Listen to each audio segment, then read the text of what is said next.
भक्ति श्रेष्ठ है या ज्ञान? एक सवाल पैदा होता है, भक्ति श्रेष्ठ है या ज्ञान? तो अधिकतर लोग कहते हैं कि भक्ति श्रेष्ठ है, और लोग भक्ति में लगे रहते हैं, पढ़ते नहीं हैं। देखो, ध्यान से देखो, भगवान श्री कृष्ण गीता अध्याय 7 श्लोक 18 में क्या कह रहे हैं?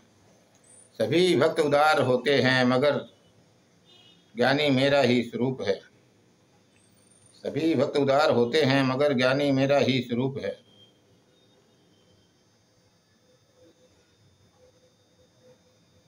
ज्ञान दृष्टि से ही परमात्मा के दर्शन किए जा सकते हैं। ज्ञान से ही कर्मों का नाश होता है। गीता में भगवान श्री कृष्ण 11वें अध्याय के 8वें श्लोक में कहते हैं कि हे अर्जुन, तू अपनी इन शारीरिक आँखों से मुझे नहीं देख पाएगा, इसीलिए मैं तुझे दिव्य चक्षु प्रदान करता हूँ। दिव्य चक्षु में ज्ञान अग्नि। अगर तू पापियों में भी सबसे अधिक पाप करने वाला है तो भी ज्ञान रूपी नौका से तू संसार तैरने वाला है। यथैधांसी समिद्धो अग्निर्भस्मसात् कुरुते अर्जुन, ज्ञान अग्नि सर्वकर्माणि भस्मसात् कुरुते तथा। जलती हुई अग्नि ईंधन को भस्म कर देती है, जैसे ज्ञान रूपी अग्नि कर्मों को भस्म कर देती है, वैसे अगर आपको परमात्मा को पाना है तो आपको परमात्मा को गुण धारण करना पड़ेगा, उनका अनुसरण करना पड़ेगा, उनको जीवन में उतारना पड़ेगा। जैसे प्रभु समदर्शी हैं, आपको भी समदर्शी होना होगा। सब चीज़ें हैं परमात्मा में सम हैं। जिसे भी परमात्मा को पाना है उसे समता की तरफ बढ़ना होगा।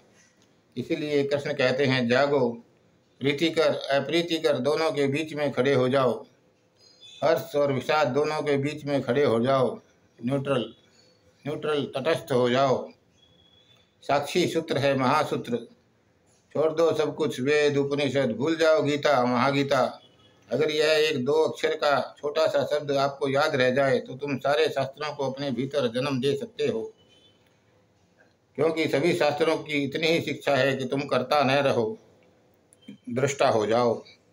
जब हम सोचते हैं कि आदमी और भगवान हो जाए, हमें भरोसा नहीं आता, क्योंकि हम अपने भीतर जिस आदमी को जानते हैं वह सब हो सकता है पर भगवान नहीं हो सकता।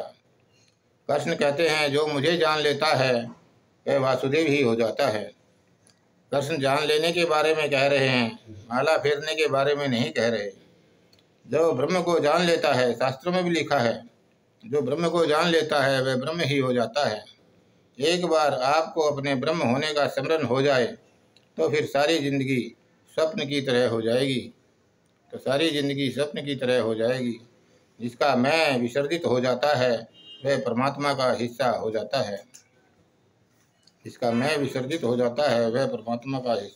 है। ये सब ज्ञान की बातें हैं। भक्ति श्रेष्ठ है परंतु ज्ञान अति उत्तम है। अध्याय 7 श्लोक 18, सभी भक्त उदार होते हैं मगर ज्ञानी मेरा ही स्वरूप है, यह ध्यान देने योग्य है। आप भक्ति में लगे रहो, बहुत श्रेष्ठ बात है, लेकिन भक्ति के साथ साथ में ज्ञान भी अर्जित कीजिए, ज्ञान भी इकट्ठा कीजिए, उससे होगा उद्धार। भक्ति तो रावण ने भी की थी, कुंभकर्ण ने भी की थी, विभीषण ने भी की थी, परंतु क्या मिला उनको? हर साल उनके पुतले फूके जाते हैं, कोई प्रसिद्धि प्राप्त नहीं कर पाए वो लोग। ऐसी भक्ति से क्या लाभ? देख लीजिए जैसा आपको समझ में आए। मेरी समझ में तो ज्ञान अर्जित करने से परमात्मा को अनुभव करना, ज्ञान दृष्टि से कर्मों का नाश करना, ज्ञान दृष्टि से परमात्मा से मिलना, यही श्रेष्ठ है। धन्यवाद।